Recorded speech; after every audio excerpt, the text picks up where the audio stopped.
Bonjour à tous, j'ai le plaisir de vous retrouver pour une nouvelle vidéo revue de palette. La voici, la tant attendue vidéo revue sur la palette Natasha Denona, la Glam Palette, qui est sortie donc il y a quelques temps. J'ai un peu galéré à la récupérer si vous avez suivi ma précédente vidéo achat de septembre, puisque comme je vous le disais, le colis a été mis en livraison et en relivraison pendant un très long moment. Et j'ai mis plus d'une semaine à recevoir cette palette, donc c'était très long, voilà. C'est aussi pour ça que la vidéo intervient un petit peu tard par rapport à d'autres vidéos YouTube sur le sujet. J'en suis désolée, j'aurais voulu la faire avant, mais malheureusement, voilà, la poste en a décidé autrement. Bref, on va s'arrêter de parler pour ça. La palette Natasha Denona, donc la Glam Palette, est sur le même format que la Love Palette, la Sunrise ou encore la Bronze Palette, donc les trois premières, donc c'est la quatrième dans ce format-là. Elle est au prix de 69 € et elle comporte 15 fards à paupières. Donc elle est dans son petit emballage gris avec la composition des fards derrière. Je vais l'ouvrir et vous montrer évidemment la composition de la palette si vous ne la connaissez pas encore, mais je pense que vous la connaissez bien. Donc elle se présente dans un emballage plastique comme ceci qui est assez robuste. Oui, je l'ai nettoyé vite fait, bien fait, mal fait plutôt, parce qu'il y a plein de traces de doigts. Et derrière vous avez toujours la possibilité de pouvoir réorganiser votre palette comme vous le souhaitez en sortant les fards qui sont ici. Donc vous avez un grand miroir et vous avez la palette. Bon, ça n'est pas trop sale. Je m'en suis servi ce matin. Voilà, donc qui se présente comme ceci. Donc j'ai réalisé effectivement le make-up que je porte dans cette vidéo avec cette palette, dont je vais vous le présenter juste après. Voilà déjà la composition de la palette. Alors, comme vous pouvez le constater, c'est une palette qui est un petit peu changeante par rapport à ce qu'on peut trouver sur le marché actuellement. Actuellement, on est plutôt dans des palettes avec des couleurs au ton chaud, dans les dorés, dans les bruns, dans les marrons. Là on est vraiment sur quelque chose qui est dans les tons plus froids, même s'il y a quelques fards qui sont un peu plus chauds dans cette palette. On est quand même dans une harmonie en général qui est plutôt froide, et c'est vrai que ce genre d'harmonie manquait un petit peu sur le marché actuellement. Ça fait un moment qu'on n'a pas vu de marque qui sortait et proposait ce type de couleur, donc ça c'est plutôt cool. Moi la première fois que je l'ai vue, je l'ai trouvée super intéressante tout de suite et elle m'a plu direct. Je savais que j'allais l'acheter. Pour tout vous dire, j'hésitais à prendre la palette Jeffree Star, la Crematide, je sais plus, je crois qu'elle s'appelle Crematory, quelque chose comme ça.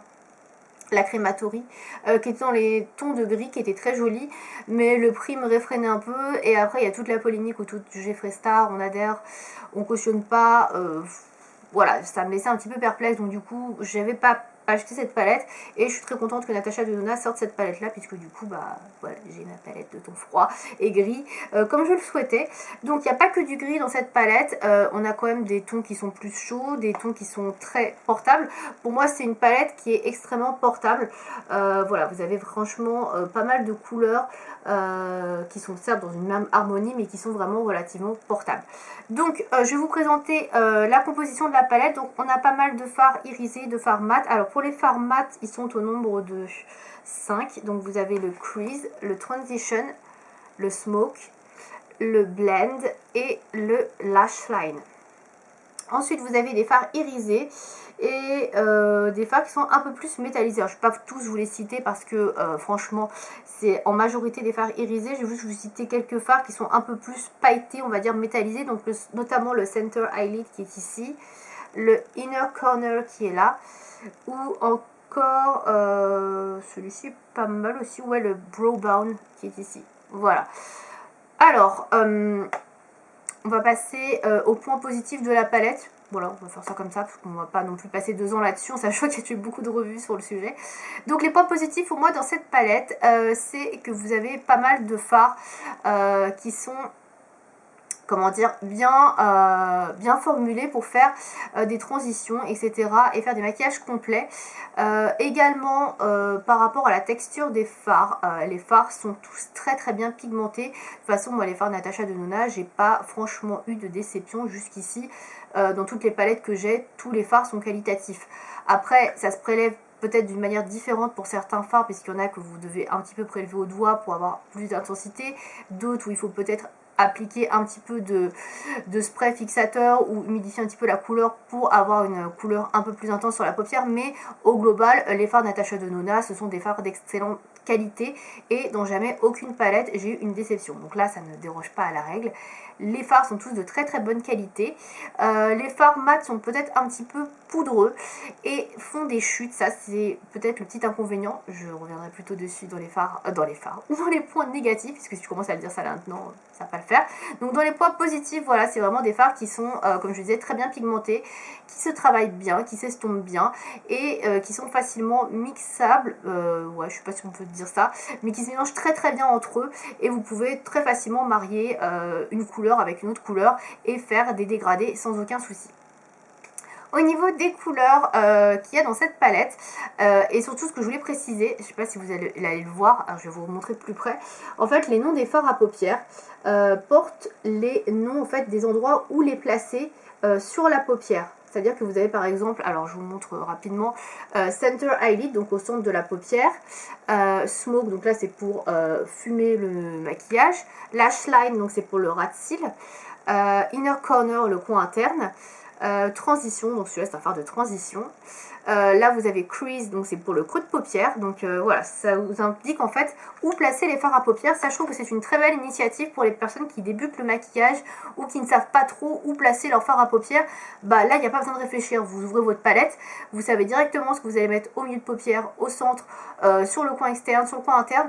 Tout est indiqué dans la palette et si vous suivez ce qui est indiqué dans la palette, vous arriverez toujours à un très très joli résultat puisque bah, c'est cohérent en fait. On vous a pas mis des noms au pif sur n'importe quelle couleur de fard, tout est en cohérence pour pouvoir vous maquiller plus facilement et avoir un maquillage bien construit. Donc, moi j'apprécie pas mal ce côté-là parce que c'est vrai que quand on n'a pas le temps, le matin, effectivement, je regarde les couleurs, je suis là, oh, je sais pas ce que je vais trop mettre, et puis là je regarde, bah si, ça va là, ça va là. C'est vrai que c'est pas prise de tête et c'est plus rapide pour faire un maquillage. D'un autre côté, c'est mon côté un peu youtubeuse, on en reviendra après, mais je trouve que ça a aussi quelques inconvénients. On y reviendra après. Donc sinon, je disais, c'est vraiment pratique, voilà, pour les débutantes. Et ça a un côté pratique également si vous voulez pas vous prendre la tête le matin et éviter de chercher quelle couleur mettre à tel ou tel endroit. Autre point positif, je trouve qu'il y a effectivement plusieurs couleurs qui sont bien choisies. Les couleurs mat sont très très opportunes, c'est-à-dire que vous avez un fard noir mat, donc ça c'est nickel, c'est vraiment un incontournable à avoir dans chaque palette, donc ça je suis très contente de l'avoir. Vous avez une sorte de beige ici, gris beige, qui est très très bien effectivement pour faire en plus de fard de transition ou même juste pour unifier la paupière mobile. Je trouve qu'il est très très bien ce fard là, il est pas trop clair et il est pas trop foncé non plus, c'est vraiment une couleur assez neutre et ça c'est vraiment pas mal du tout comme couleur d'avoir ça dans une palette.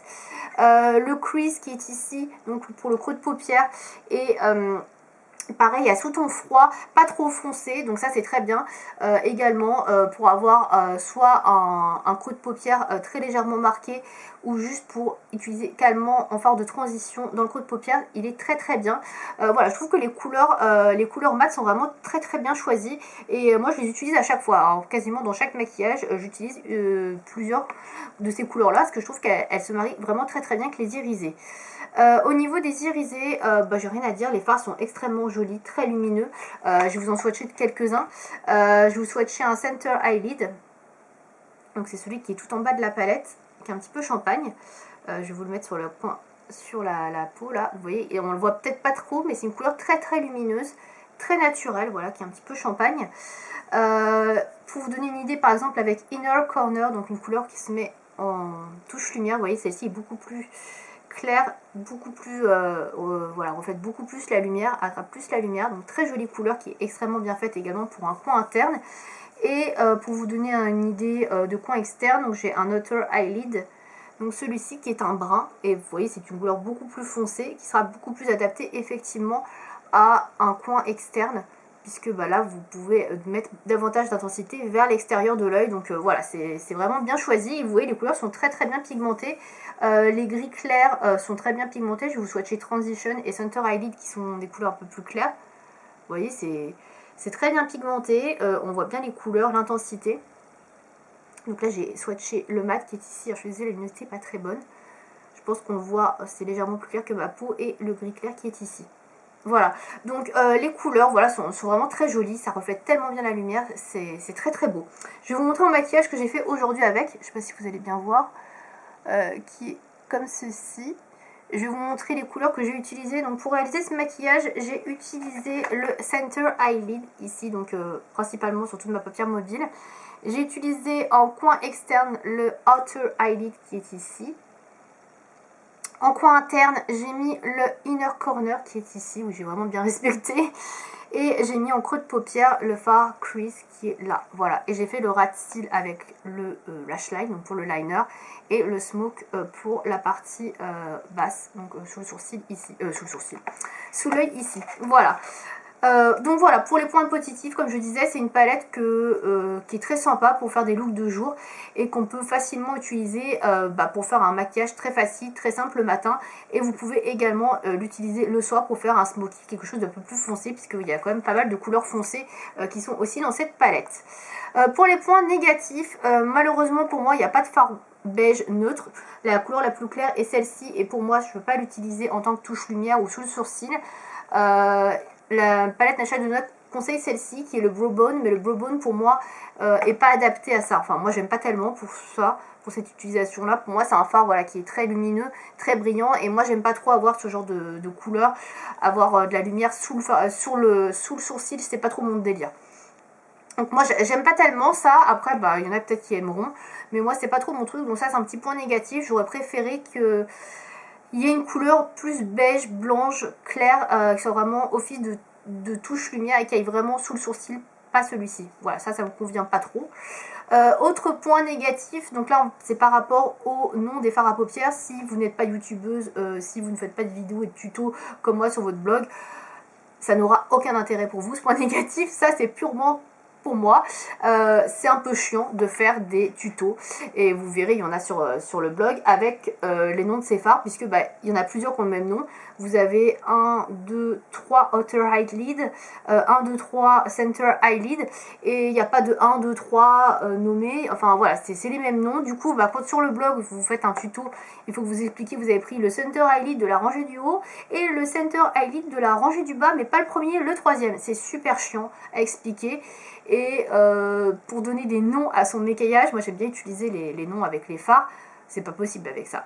Du coup je suis obligée d'inventer des noms de maquillage et j'avoue que ça me saoule un petit peu. Voilà, c'est le petit point négatif, mais après c'est pas méchant. Et si vous n'êtes pas youtubeuse, si vous faites pas de tuto, vous n'aurez rien à faire de ça. Très clairement, c'est vraiment un détail. Voilà, moi ça m'embête juste parce que voilà, c'est le côté professionnel on va dire, même si je ne fais pas du tout mon argent avec YouTube et avec mon blog, mais voilà, c'est un peu pénible pour ça. Autre point négatif pour moi, pour aller un petit peu, il y a beaucoup de fards irisés, effectivement, 2 ou 3 fards mat en plus aurait été sympa, et notamment comme je le disais, une touche lumière beige mat au lieu du Brow Bone qui est ici, aurait été plus adapté je trouve. Après l'harmonie est quand même très proche, il y a beaucoup de couleurs grises etc qui peuvent paraître assez proches, notamment le Outer Eyelid qui est ici et celui-ci. C'est vrai que c'est des couleurs qui sont très proches, peut-être avoir un peu plus de contraste entre certaines couleurs aurait été sympa. Après c'est vrai que quand on utilise cette palette, alors ça peut être un point négatif comme un point positif, ça c'est à l'appréciation de chacun. C'est vrai que on fait toujours un maquillage dans les mêmes tons, dans les mêmes genres de tonalités, c'est-à-dire qu'on aura plus ou moins un maquillage gris, un maquillage argenté, un maquillage métallisé, gris argenté, dans les tonalités noires et blanches, voilà, parce que forcément c'est une palette qui est autour d'une seule et même tonalité. Voilà, il y a quelques fards qui sont un peu plus dorés comme celui-ci ou celui-ci et celui-ci, mais voilà, c'est à la marge quoi. À la base c'est une palette froide avec des tonalités de gris, voilà, donc on a ça sur les yeux. Et effectivement quand on fait des maquillages avec cette palette, on tourne toujours autour des mêmes make-up. Voilà, donc ça peut être un défaut, ça peut vous ennuyer, ou au contraire être un point fort, puisque quand on sait qu'on veut un maquillage dans les tons gris, on sait qu'on peut prendre la Glam Palette. Voilà, donc je vais finir là-dessus. En conclusion, pour moi, je la trouve très jolie. C'est une palette très facile à utiliser, c'est une palette comme je disais basique qui est très bien pour tous les jours, pour créer des maquillages faciles, lumineux. La qualité des fards Natasha Denona est toujours bien présente, je l'aime beaucoup. Je la préfère vraiment à la bronze palette qui je trouvais manquait beaucoup de nuances. Celle-ci effectivement est également autour d'une même tonalité, mais je trouve que c'est plus intéressant et c'est des couleurs qu'on a moins l'habitude de voir sur le marché actuellement et ça fait du bien, c'est rafraîchissant, donc moi je l'aime beaucoup. Et si vous aimez vous aussi les tons gris, argent argenté métallisé, bah, je vous invite à tester cette palette parce qu'elle est très très bien. Voilà, si vous avez des questions par rapport à la palette, des points que je n'aurais pas abordés, si vous l'avez acheté, dites-moi ce que vous en pensez dans les commentaires. Et je vous dis à bientôt. Salut!